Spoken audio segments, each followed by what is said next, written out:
चलिए समझते हैं भारतीय लोकतंत्र को। देखते हैं कि एक वोट की ताकत आखिर है क्या। ये कोई मामूली बात नहीं है। भारत वोटर्स की संख्या के हिसाब से दुनिया का सबसे बड़ा लोकतंत्र है। लेकिन सवाल ये है कि एक अकेला वोट करोड़ों लोगों का भविष्य आखिर कैसे तय कर सकता है। इसकी शुरुआत होती है एक बहुत ही अहम सिद्धांत से, सार्वभौमिक वयस्क मताधिकार। मतलब सीधा है, हर नागरिक की आवाज का वजन बिल्कुल बराबर है, चाहे वो कोई भी हो। ये सिर्फ एक हक नहीं बल्कि एक जिम्मेदारी भी है, और ये गारंटी हमारा संविधान देता है।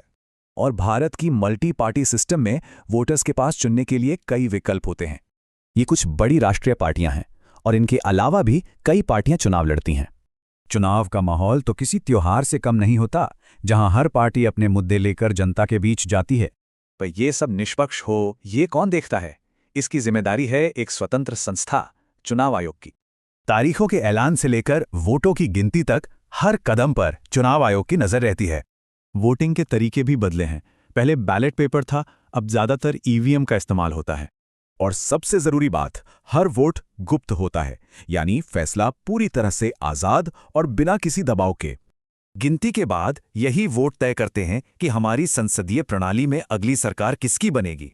जिस पार्टी या गठबंधन को लोकसभा में बहुमत मिलता है, उसी का नेता प्रधानमंत्री बनता है। लेकिन वोट का सफर यहीं खत्म नहीं होता। एक अच्छे लोकतंत्र के लिए मजबूत विपक्ष भी उतना ही जरूरी है।